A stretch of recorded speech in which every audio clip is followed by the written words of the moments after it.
investeerimisjutud. Ready and action!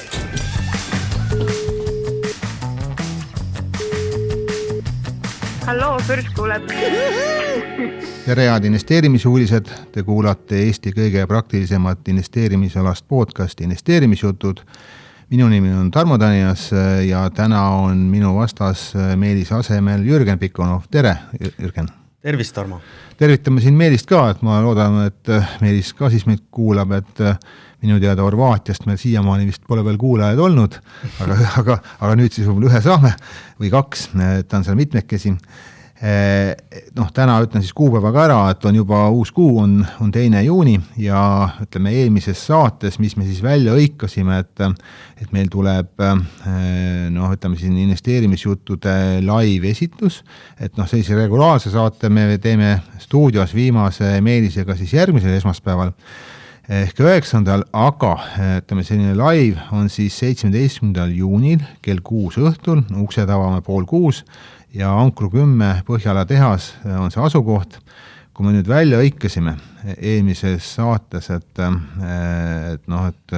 kes SMS, et 100 tükki mahutame sisse. Me olime väga populaarsed, Jürgen, sa kujutad ette, et me 3 päevaga tuli 130 inimest soovijat, et siiamaani me siis kuidagi üritasime need ruumid nagu kummist teha, et 130 me kuidagi nippa-nappa võib-olla siis mahutame sisse. Osad inimesed on ka kirjutanud, et nad ei ole saanud tulla, kui mees ei ole saanud tulla, siis võib-olla naine tuleb. Jätkuvalt, kui keegi ei saa tulla, siis palun kirjutage investeerimisjutud@swedbank.ee, siis keegi teine saab nagu teie asemel tulla, et kui keegi nüüd kuulis ja muutus nagu kurvaks, et kohad on juba täis, et tasub endiselt panna igaks juhuks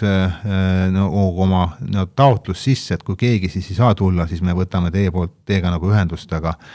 kahjuks me ei mahuta sinna rohkem inimesi. Ma ei tea, kas me peame Tallinna lauluväljakule minema või mis sa arvad, Jürgen? Vast tuleb seda teha siuke tohutu ülemärkimine. Ja see on nagu Eesti Energia võlakirjade, ütleme siis IPO või mis iganes on, et 9,5 korda märgiti üle, emissioon ju väga suur ei olnud, 10 miljonit, aga Eesti Energia nüüd siis suurendas seda 5 korda, 50 miljoni peale. Ja põhimõtteliselt siis eelistati endiseid Eesti Enefit Greeni aktsionäre, et enamus siis said vist enda nagu võlakirjad kätte. Ma nüüd jaotust ei ole nüüd jõudnud täpselt veel vaadata, aga mis ma nüüd täpselt jõudsin nagu vaadata on see, et nagu ma ütlesin, kuu muutus, 1 kuu veel ja meil on pool aastat juba möödas 2025. aastast, uskumatu, alles see aasta algas, juba oleme selle poolele lähenemas. Ja kuna me oleme siin nagu poole peal, siis võib-olla on pastik, enne kui me nüüd turgude teemade juurde läheme, võib-olla natuke nagu vaadata, et kuhu siis, ütleme, mis need turud on olnud, kellel sellel aastal siis on nagu paremini läinud.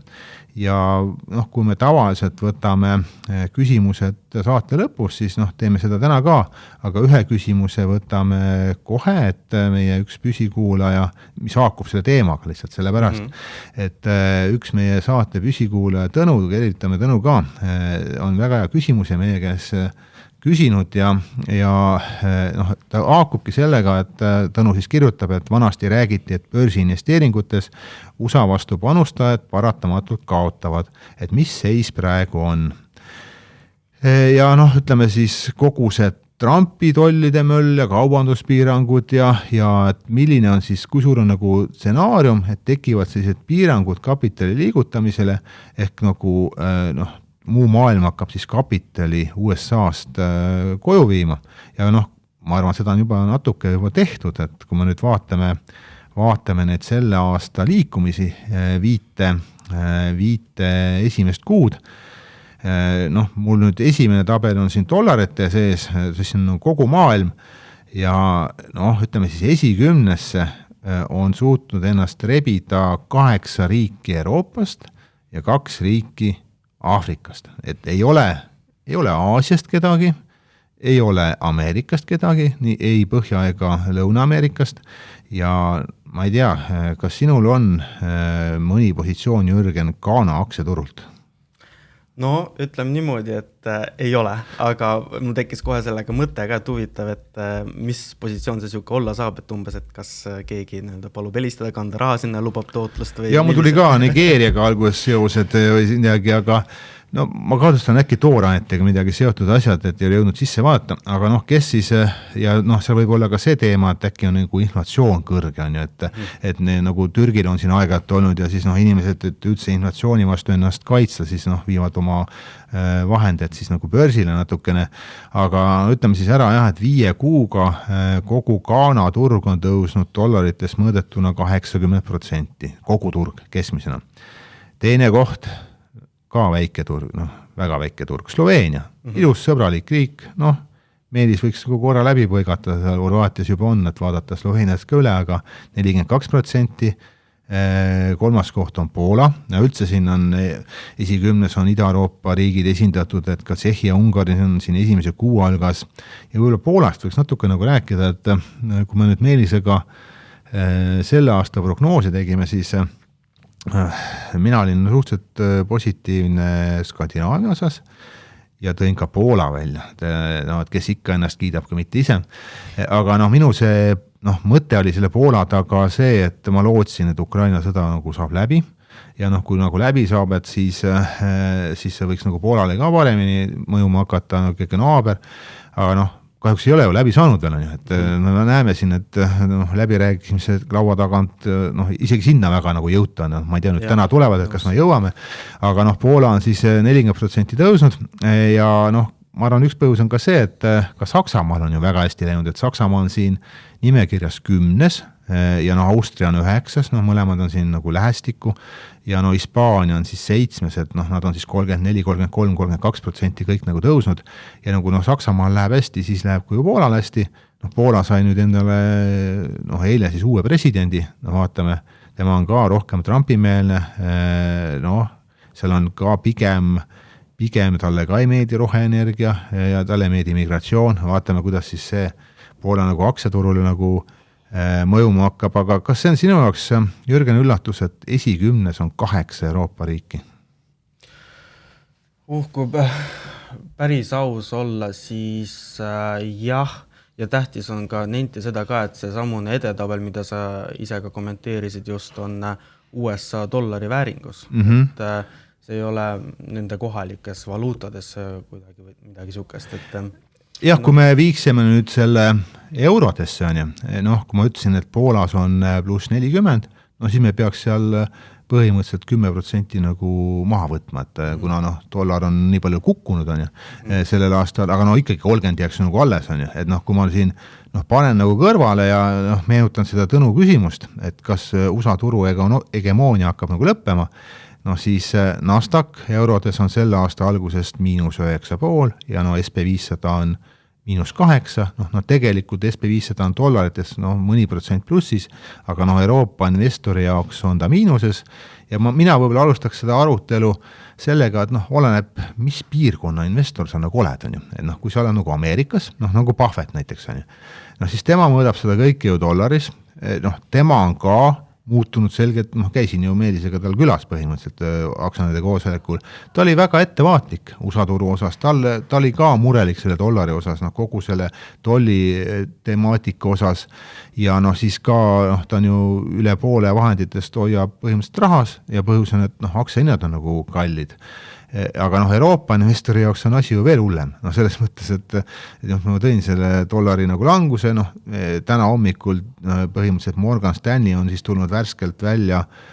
prognoosiga, et kui me tänasest vaatame veel 12 kuud edasi, siis dollar võiks veel 9% nagu nõrgeneda,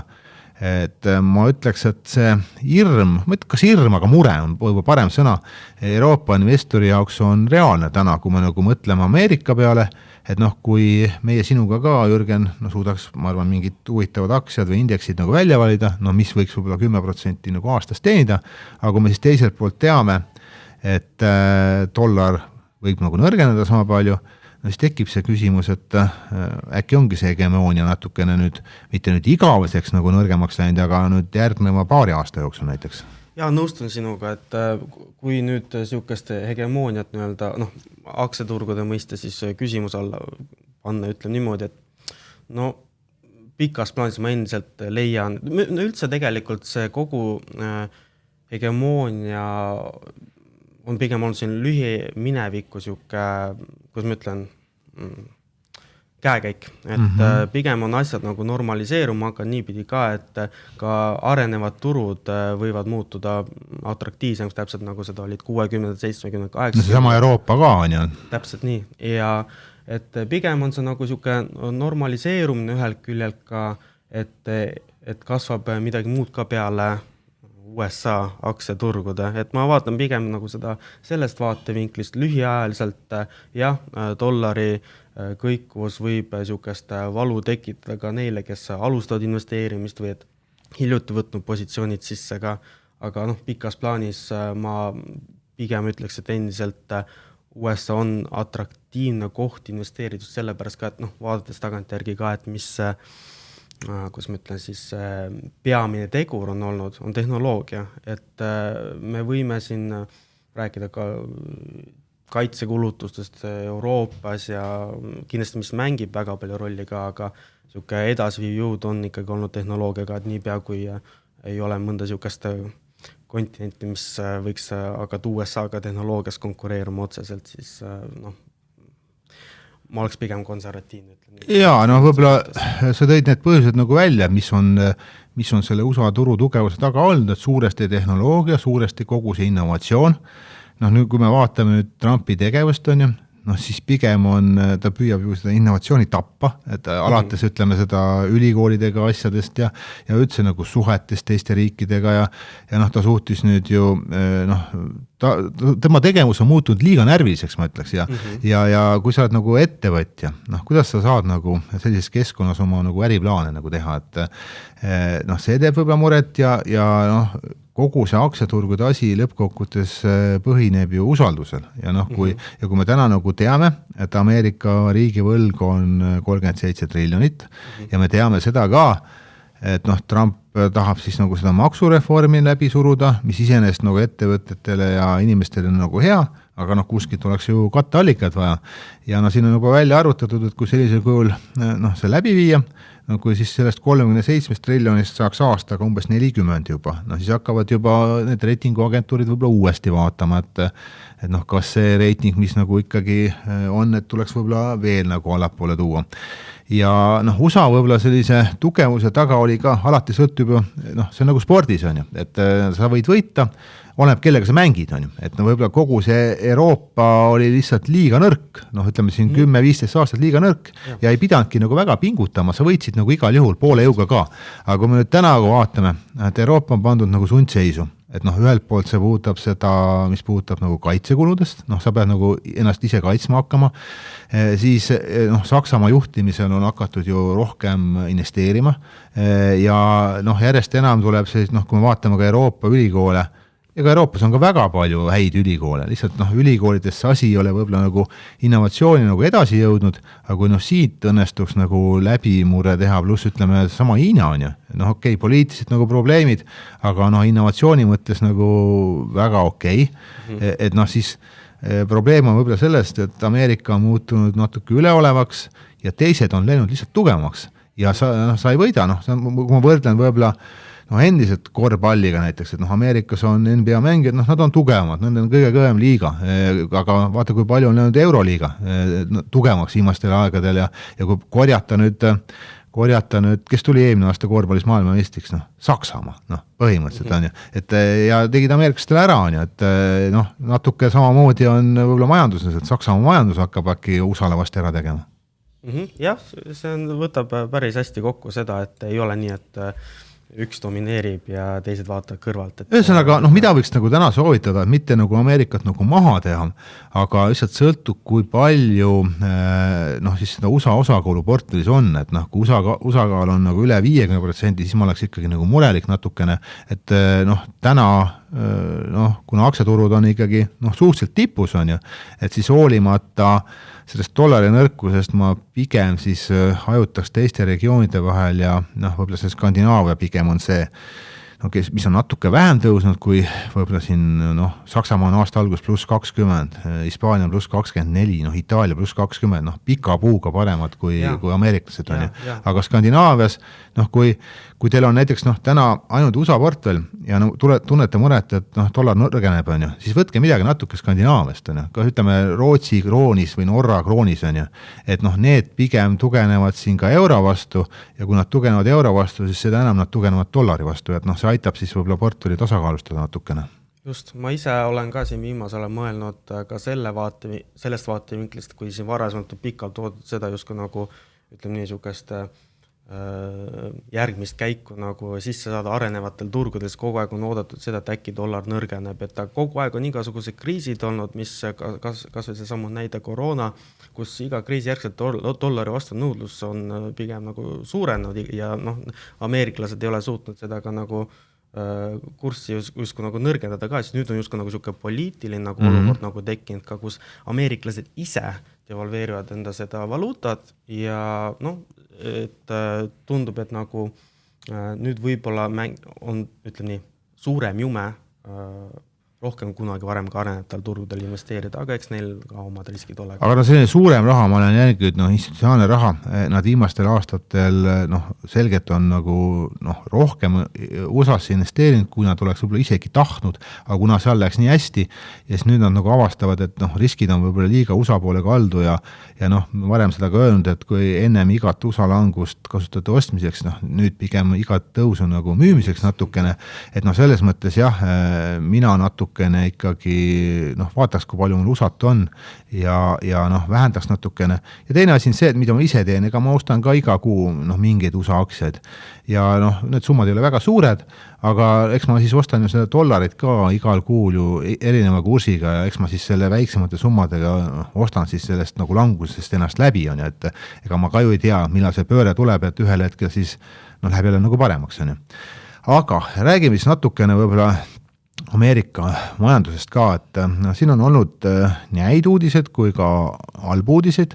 Võib-olla minu jaoks suurim üllatus oli see, et USA maikuu tarbijate kindlustunde indeks oli 98, oodati see tegelikult 87. Võib-olla siis sellise tugevnemise taga peamiselt oli see, et vahepeal siis ju Trump lubas ju sellist vaherahu tollidega ja siis võib-olla me nägime seda aktsiaturgudel, turud tõusid, inimestel läks tuju paremaks ja kui sa näed, et sinu investeeringud kasvavad, siis sa võib-olla kulutad seda raha ka natukene lahkemalt kauplustes ja selline usaldus nagu kasvab, aga kui nüüd järgmine kuu seda mõõdetakse, ma kardan, et see nüüd tuleb nagu allapoole, siis ütleme, kuigi SB500 oli nüüd möödunud kuul oli kõige parem tootlus alates aastast 1990 ehk 35 aasta parim tootlus, aga mis siis välja toodi negatiivsema poole pealt aprillis USA eksport võrreldes märtsiga siis 20% kukkus, see oli juba aprillis, märtsinumbrid või mainumbrid meil veel ei ole, aga pigem see surve nagu süvenes, ma arvan, ja ma arvan, me peame nüüd natuke nagu rääkima sellest, et kui siin enamus suuri ettevõtted on oma tulemused avaldanud, pigem on head olnud need, aga enamus on siis öelnud, et nad peavad enda aasta prognoose kärpima, kuna nii palju segadust ja nad tollid, aga mis sa siis nagu arvad, Jürgen, sellest, et Trump sai ka natukene piki näppe, kui siis kohus ütles, et need on ebaseaduslikud, need tollid, mis ta nagu tegi. Ja anti vist 10 päeva aega, et need ümber pöörata, aga Trump ju midagi ümber ei pööranud ja leidis nagu vahendid, et kuidas tollidega edasi minna ja need veel pigem tõsta on. Just et kohus leidis, et presidendile on delegeeritud liiga laiaulatuslikud õigused võib-olla siis tariife rakendada, et varasemalt siis kongress on selle nagu andnud, aga nüüd kohus leidis, et see ikkagi läheb vastu olla võimude lahususe printsiibiga ja sellest tulenevalt leiad, et tariifid seaduslikud ei ole. Ja see aitas ka korra kaasa ka sellele, et turud korraks tõus üldse eelmine nädal, turud käisid üles alla, tegid ka kukerpalle ka, et see on nagu võib-olla üks nagu sukestest nagu aktsiaturgude mõistes headest uudistest, et äkki tariifid lootus tekkis. Just, et lootus tekkis, aga teiselt küljelt ka ma jäin ka mõtlema selle üle ka, et siin Scott Bessent, Treasury siis juht Ühendriikides ka, et mainis ka seda, et Hiinaga läbirääkimised on hangunud ja see uudis iseenesest tegi tegelikult väga halval ajal USA. Väga halva, jah. Et see paneb nad väga nõrgas, mitte väga nõrgas, aga palju nõrgemasse positsiooni ka siin tehingute väljakauplemisel, et ja nüüd, kus võib-olla ka administratsiooni siis Trumpi enda võib-olla siuke ego võib ka nagu siuke mitte lubada nagu seal kus ma ütlen siis kompromisse teha siis... Jah, et ütleme selline Trumpi kõva käe poliitika sai, ma arvan, nagu löögi natukene, et ei ole päris niimoodi, et ma nüüd määran kõigile tollid ja asjad, et tuleb nagu läbi rääkima, hiinlased on kindlasti ka solvunud juba, et täna hommikul juba ütlesid, et mis asja, et me pole, Trump süüdistas neid kaubanduslepingute rikkumises, pole kuulnud, et Hiina oleks midagi nagu lepingutega nagu muutunud, ma muidugi ei tea ka et kõiki detaile, aga seesama Bessent on ju, kes on põhimõtteliselt nagu rahandusminister, rõhutas ju seda ka, et ärge muretsega, et Ameerika ei muutu kunagi maksejõuetuks, kui ütleme, tipp-poliitik seda mainib, siis mul hakkab natuke kellukene nagu kuskil nagu kõlisema, et miks sa siis räägid sellest, et kas sul on siis nagu endal ka nagu piisa suur mure, sest seal on see häda, et see võlg, nagu ma mainisin, on juba 37 triljonit ja kui nüüd nagu läheb veel suuremaks, siis kes hakkab seda võlga finantseerima? Sama Saksamaa, paljud riigid viivad nagu aktsiaturgudelt raha rohkem koju, Hiina on hakanud ju oma võlakirju USAs nagu vähendama, Venemaa ammugi on ju, kellel nagu sõjakuludeks raha vaja on ju. Kes see siis ostab nagu seda ja kui ei osteta, siis selleks, et nagu uusi ostjad meelitada, siis on vaja ju kõrgemat intressi pakkuda. Ja siis on ju veel suurem intressikulu, et kui meil täna on, ütleme, intressikulud on suuremad kui aasta nagu kaitsekulud on ja USA kaitsekulud ei ole väikesed, siis see ongi see, siis tulevad vasti jälle tulevad need reitinguagentuurid, ütlevad, et poisid, et teil on ikkagi seda võlga natukene liiga palju ja see kasvab ja paneme siis väljavaate positiivse pealt negatiivseks ja siis mingil hetkel langetame võib-olla seda reitingut nagu veel, et minul tundub, et USA hakkab natuke ennast nagu nurka mängima, et ei ole nagu häid valikuid enam. Ja, et Scotti töö on nagu kohati olla müügimees ka nende USA võlakirjade puhul ja kui ta head tulemust ei suuda ka nagu ühel küljel ka nagu kuidagi koju tuua või veenda nagu turul ole, et ütleme, et osta siis USA riigivõle ja kui intressid peaksid tõusma, kõige, ütlen nii, et mustem stsenaarium selles võtmes võib olla ka see, et on vaja hakata kokku hoidma ka USA-l, et ei teegi nii suuri kulutusi kaitsetööstusesse ja kui üldse majandusse ja aga see mängib väga suurt rolli kogu oma ja ütleme, kui USA hakkab siis nagu kokku hoidma, rahapoliitikat ütleme karmimaks natuke tegema, siis samal ajal Saksamaa ju leevendab, on ju, investeeringud ja kõik juurde, et siis jõuame samasse kohta välja, et Euroopa saab nagu pärituult ja USA saab pigem nagu vastutuult ja mulle tundus natuke kummaline ka see Bessenti lause ka, et kui ta ütles, et ärge muretsege, et Trump vasti helistab Hiina presidendile Xiile ja et küll saab nagu korda, on ju, et aga kus sa tead, mida mõtleb Xi, kes on ka, ma arvan, juba solvunud ja hiinlastel on tegelikult nagu kauem aega oodata kui ameeriklastel, et selles mõttes ma olen ikkagi natuke murelik täna, et turud on, ei ole nagu imestada, et kullahind siin jälle nagu tõusma on hakanud ja et Trump teeb kõik selleks, nüüd ütleme, Elon Musk läks ka nüüd ju, ma nüüd ei tea, aga mulle väliste märkide põhjal tundub, et tema on ka natuke nagu tülis võib-olla, kas nüüd tülis, aga mingites asjades konfliktis juba Trumpiga, ta on ka ju kritiseerinud sedasama uut nagu maksupoliitikad ja muid asju ja ta läheb sealt põhimõtteliselt ära Trumpi juurest ja hakkab siis keskenduma rohkem nagu Tesla asjadele ja oma teistele äridele, see Tesla aktsionäridele on kindlasti nagu hea uudis, aga kui ma mõtlen, et kes on need Trumpi lähemad võitluskaaslased siis, et tundub, et see, tõesti, nagu ma ütlesin, ta hakkab ennast nagu nurka mängima ja kui me mõtleme, kaua Trump on olnud, 4 kuud umbes, natuke peale. et kui palju sündmusi on nagu toimunud selle aja jooksul, nii et ja mida ta veel teha tahab, noh, ta tahab siis nagu inflatsiooni nagu allapoole tuua, mis iseenesest on ju hea mõte, aga noh, üks selline inflatsiooni noh, suurim sisend on alati ju energiahinnad, et noh, ta tahaks siis naftahindasid allapoole suruda, noh, kuigi naftahinnad on juba päris palju kukkunud, et noh, maksavad seal umbes, Brent on seal $60 barrel on ju, aga noh, tema tahaks siis 50 kanti suruda need enam-vähem. Noh, see survestaks siis Venemaad kindlasti nagu rohkem, aga mis on veel probleem, et mulle tundub, et Trump räägib liiga palju, et vahepeal võiks nagu mõelda ka, et mis ta räägib, on ju, et ta võiks nagu vaadata, et Ameerikas juba pannakse osasid, ütleme, Gilda puurtorne kinni, noh, kuna naftahind on nagu tulnud allapoole ja seal ei ole see omahind kõikidel nii madal, nagu on Saudi Araabias näiteks. Just, ja noh, kui see naftahind läheks 50 peale, noh, siis me näeksime veel selliseid kohti, kus noh, põhimõtteliselt nagu pakkumine langeb veel ja noh, samal ajal siis tuli OPEC, noh, õnneks ütleme siis noh, pakkumist tuleks siis noh, juurde nüüd OPEC-i riikide poolt, et noh, kes siis juulist noh, ütlesid, et 411 000 barrelit päevas paneks seda tootmist nagu juurde, aga noh, USA siis ju saaks ju vähem seda müüa, et kui noh, hind läheb nagu allapoole, teised müüvad nagu rohkem, et noh, kus see USA võit siis nagu tuleb, et korrektne jah, et araablased,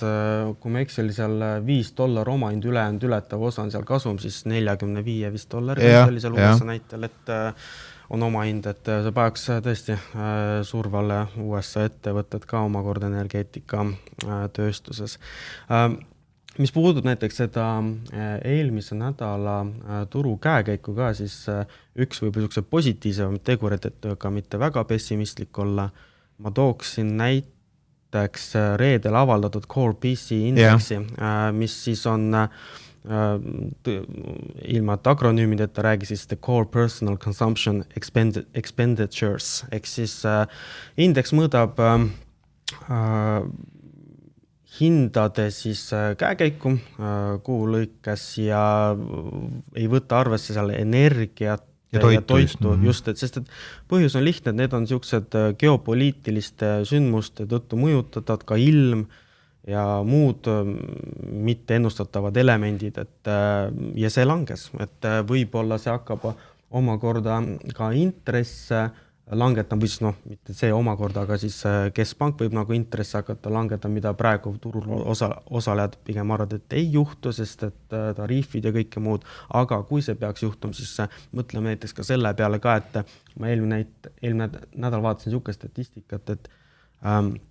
umbes, kui ma eksi, $7 trillion istub rahaturufondides praegu. See on jah, mul aktsiaturgudel peaks jõudma. No päris palju on Buffetti raha seal. aga no Buffettil on ju treasury's rohkem, kui on USA keskpangal, et noh, see on nagu ikka tase, noh. Aga jaa, ma olen sellega nõus, noh, see on nagu selline noh, potentsiaalne positiivne asi kuskil taustal. Aga ma olen nagu mõelnud ka seda, aga see positiivne raha tuleks nagu tagasi, ma arvan siis, kui nad näeks, et noh, see nähtavus läheb natuke paremaks, on ju. Et noh, see tollipoliitikas midagi nagu selgub, on ju. Aga noh, senikaua pigem nad on võib-olla seal peidus, on ju. Üks asi on nagu veel, et noh, teatavasti noh, Trump on ju kogu aeg üritanud Ameerika keskpanga presidendile selgeks teha, kui rumal ta on ja et ta intress nagu allapoole ei too ja ta kutsus ju hiljuti ta jälle Valgesse majja ja pidas kõne ja noh, kuulati viisakad ära, toodi jälle samasugused põhjused, miks neid teha ei saa.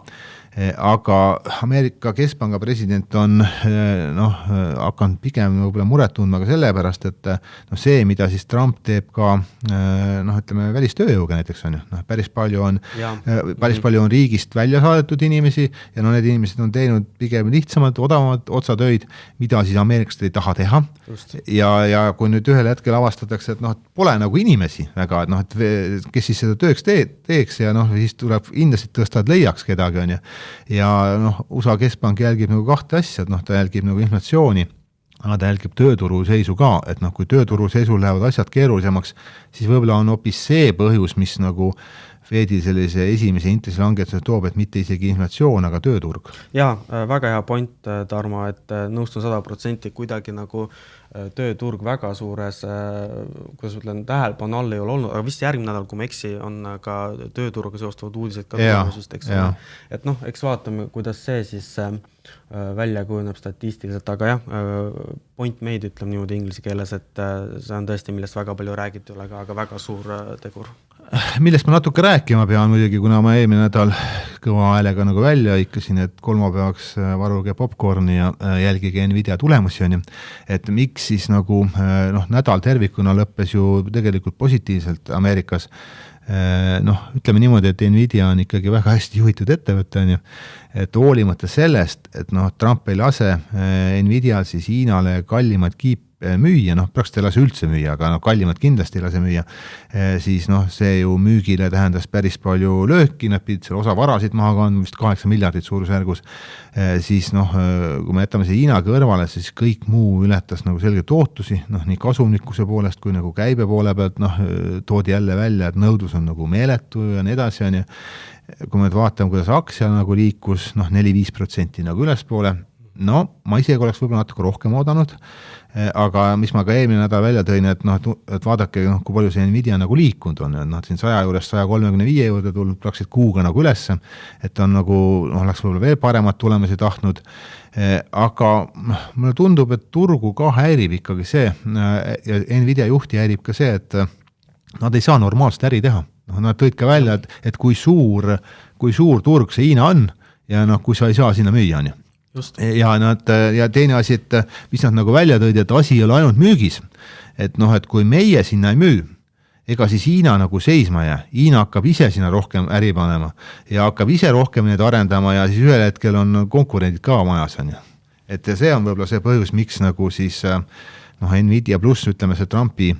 need uued tollid on ju, et miks see hind on nagu surve all praegu. Just, ja selle nii-öelda,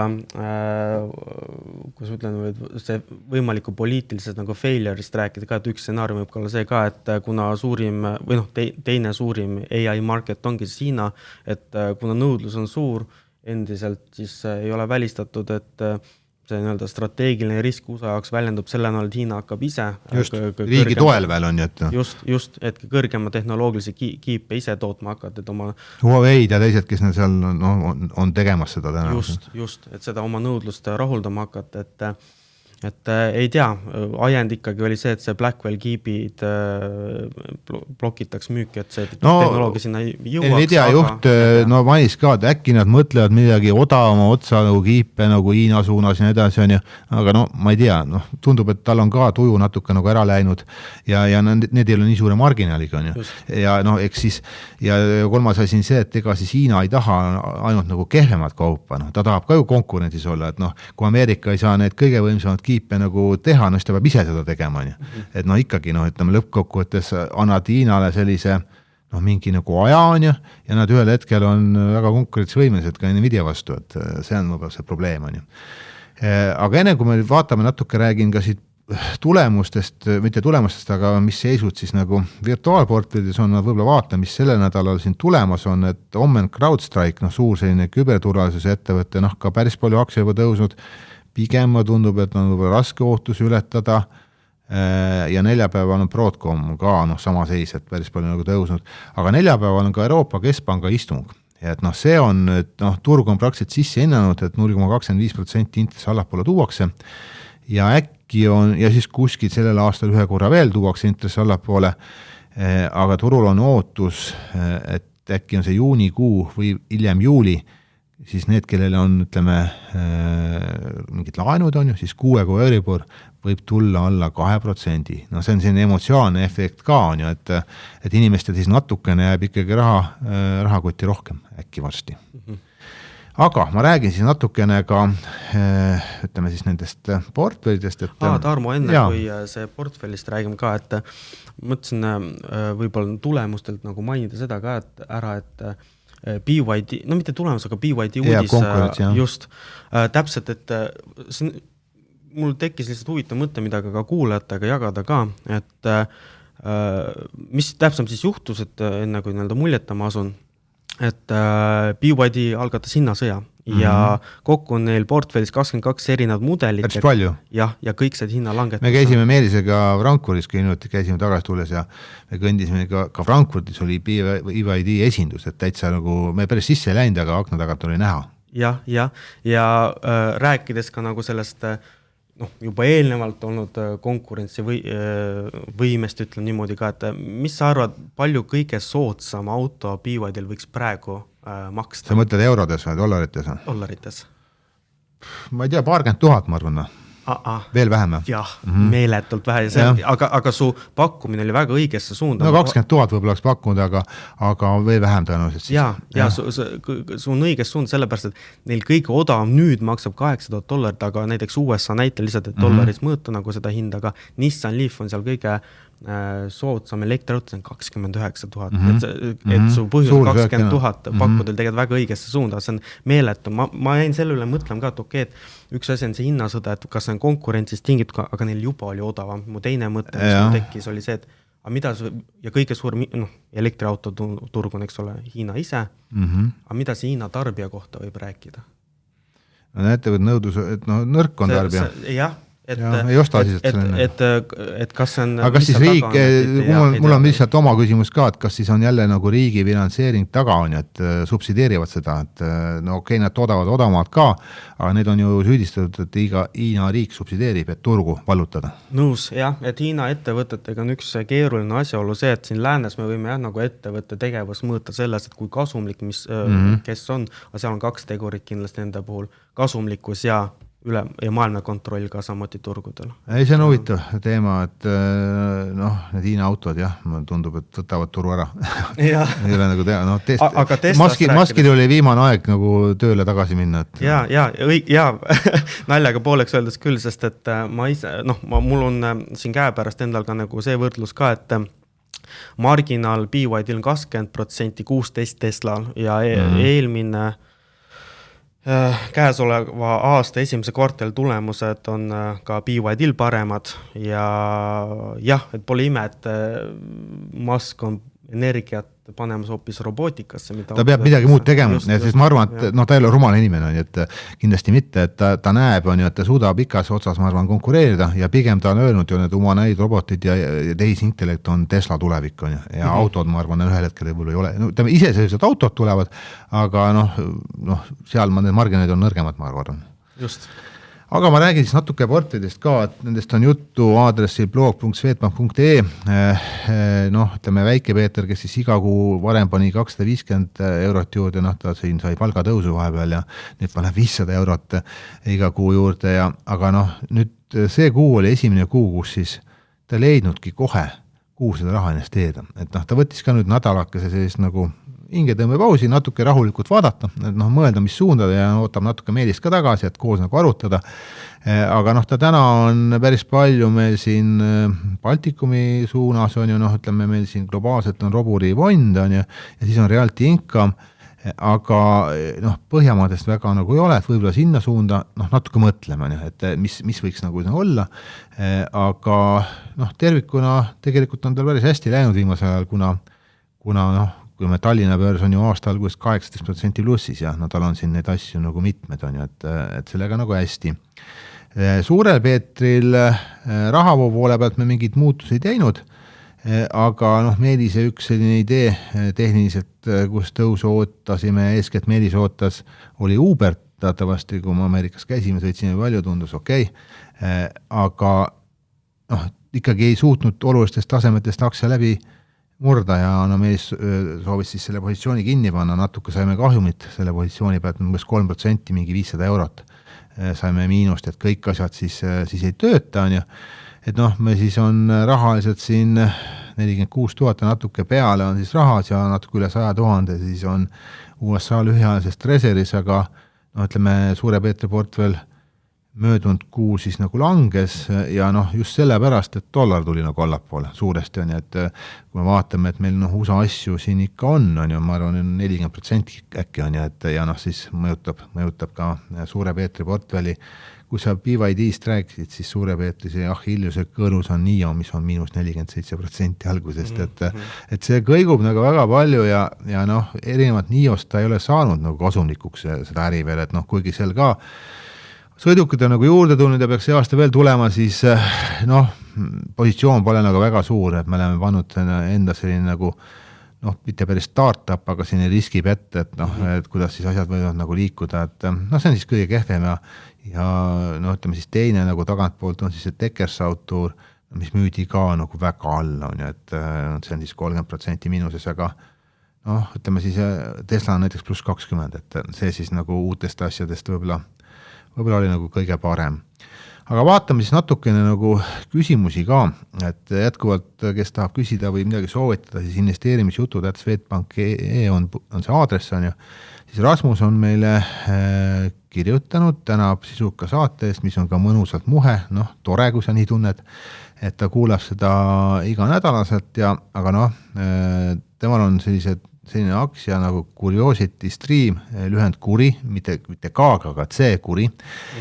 Tema siis kunagi ostis seda ja noh, aktsia väga palju kukkus ja noh, siis ostis nagu juurde ja siis nagu küsib, et noh, miks see aktsia siis nüüd viimasel ajal nii palju nagu tõusma on hakanud ja et milline see potentsiaal võiks olla, et noh, ütlen kohe Rasmusele ära, et meil kahjuks nüüd ei minul ega Jürgenil ega Meelisel päris nii palju aega ei ole, et iga päev nüüd mingite üksikute aktsiate nagu, ütleme, kõikide üksikute aktsiate analüüsiga tegeleda, et noh, me tegeleme nendega, mis me võtame nagu Peetrite portfelli, aga no lühidalt loomulikult sai nagu vaadata, et see on hästi volatiilne aktsia tõesti, aga tema viimase aja tõusu taga, no osaliselt on see AI ka ja et on lootus, et nagu kasumlikuks see asi nagu läheb, aga see aktsia tegelikult arvati Russell 3000 indeksi koosseisu. Noh, ja kui sa nagu indeksi koosseisu pannakse, siis noh, indeksid peavad ju seda nagu ostma hakkama, aga mina isikult ei ostaks seda, et noh, ütleme, ma peaks nagu ärist natuke rohkem nagu aru saama ja noh, täna hommikul näiteks selline kuulus legendaarne investor Ray Dalio, kes oli kunagi riskifondide juht ja miljardär ja nii edasi, on täna endiselt miljardär, aga enam nii palju investeeringut tegele, pigem nagu hoiatas natukene see tehisintellekti eest, et see teema on läinud natuke liiga kuumaks, et noh, ütleme, noh, muust nagu ei räägitagi enam, et ja võttes seda siin 2000 aasta alguse interneti mulliga, et ja noh, tõenäoliselt siin läheb samamoodi, et noh, ega kõik need ettevõtted nagu ellu jää, et noh, ma arvan ikkagi lõppkokkuvõttes need suured riisuvad selle koore ära ja noh, kui mõni väiksem on natuke nagu huvitavam, eks need suured Nvidiad või mis iganes, ma ei tea, Alphabetid või Microsoftid, need ostavad lihtsalt selle konkurendi ära ja liidavad nagu enda koosseisu, et ma soovitaks pigem, noh, see ei kehti nüüd, ütleme, konkreetselt selle aktsia kohta, aga no, üleüldiselt on ju, et täna ma turul näen, et selle AI tõusu valguses ostetakse praktiliselt kõike, kus on sõna AI sees, aga ärge unustage nagu ära, mida Ray Dalio ütles ka, et millised on intressimäärad nagu USA-s, noh, kui palju nagu ettevõtted juba pihta saavad, noh, me nägime seda Eestis ka ju päris hästi siin, et kuidas meil, ütleme, startup keskkond, päris palju ettevõtted sattus raskustesse, kui äri enam ei läinud hästi ja samal ajal kapitali hind oli nagu kallis, et siin ikkagi kandjat mõistus ka kindlasti on ju. Siis Elias, meil on ka Soomes kirjutatud, mis on tore, on ju. Ja siis küsitakse siin kinnisvara kohta ja noh, eeskätt nagu Eesti ja Balti ja kinnisvaraturul, et kas võrreldes Põhjamaade kinnisvaruturuga võiks siin nagu investeeringu nõutav turumäär olla kõrgem, kuna pakkumine on piiratum ja hinnad on madalamad või mis teie arvate, noh, põhimõtteliselt küll, aga ma arvan, et põhjus ei ole mitte ainult see, et pakkumine on piiratum, pigem see, et kes meie naaber on, et okei, Soome naaber on ka Venemaa, aga ma arvan, Eesti mõttes seda Venemaa riski võib-olla hinnatakse natuke suuremaks kui nagu Soome puhul isegi. Ja noh, ta siis küsib ka, et millised need, noh, kas siis välisinvestorid on Balti turul pigem ostmas või müümas, noh, ma ütleks, et täna endiselt pigem ju müümas, kui me räägime nagu suurtest tegijatest ja kes siin aktiivsemad nagu ostavad, on pigem see sama EFTEN, ma ütleks, et noh, võib-olla ongi selline Balti kinnisvaraturu indeks, kes nagu tahab laiapõhjaliselt investeerida, noh, siin loomulikult on mingid Soome nimed ka, kes on siis Soome börsil noteeritud ja omavad siis nagu äri Eestis ka, aga noh, tõesti me peaks mõne kinnisvara inimese siia podcasti kutsuma, võib-olla millegi sellest nagu põhjalikult nagu rääkima, aga minu teada soomlased ka pigem on täna kergelt müümas kui ostmas on, et ei ole sellist mustrit nagu oli paar aastat nagu tagasi. Aga viimane küsimus, Jürgen, ma tean, et sulle ka see teema meeldib ja Mart on küsinud, et mis me arvame siis kaetud valuuta riskiga ETF-idest ehk siis etsitud ETF-idest, et me Meelisega mainisime, et dollari kursi nõrgenemine tekitab nagu muret ja viia nagu investeeringu lausa kahjumlikuks, et kas sellised etsitud ETF-id ütleme pika aja peale, et kas nendesse on mõistlik nagu investeerida, et see õigustaks siis kõrgemat valitsemistasu, et mis sina arvad? Selle küsimusega on see, et siin ongi, et kuidas vastata, et ma teen omad eeldused. Kui pikk on pikka aega? Just. Ja lisaks see ka, et kuna juba me räägime ETF-id ka, siis tundub, et see peaks olema nagu pikaajaline investeering juba, et ajalooliselt varasemalt on, kuidas ma ütlen, valuutad kõikunud nagu aktsiaturu tsüklid, et kord üks tõuseb, siis teine langeb, eks ole, see suke kus ma nagu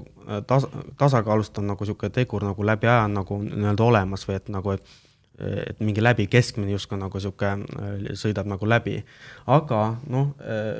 jah, et siin hedžimist rääkida siis, kui juba on nagu üks valuuta tugevalt sisse saanud, et ka siis nagu hakati juba pihta. Ma saan aru, et vaata Tarmo, et kui sa juhtisid ka investorite tähelepanu siin eelmise aasta lõpus, et siis ma saan nagu väga hästi aru, et miks on tarvis nii positsioneerida, aga muidu nagu niimoodi pikalt investeerida, et hedge, see võib ka vastusuunas töötada. Eks? Ma ise võib-olla vastaks natuke niimoodi, et siin ajastus on kõik, määrab kõik on ju. Et kui sa nagu teed nagu super ajal, ütleme, kui oli nagu euro ja dollar oli enam nagu pariteedis ju. Ja tõenäosus oli on ju, et see pigem dollar nagu nõrgeneb. Aga kui ma nüüd täna nagu mõtlen seda, et kuigi Morgan Stanley nagu ütles, et tõenäoliselt langeb veel 9%, aga see tõenäosus pole enam nii suur. Et see on enam sama asi, et kui inimestel on nagu eluoseme laen on ju, et võid ka ju tavaliselt on nagu ujuva kursiga Eestis on ju, aga on võimalik ka ju fikseerida, fikseerimine ka maksab. Ja keskmine inimene pikaajast kaotab raha, kui ta fikseerib.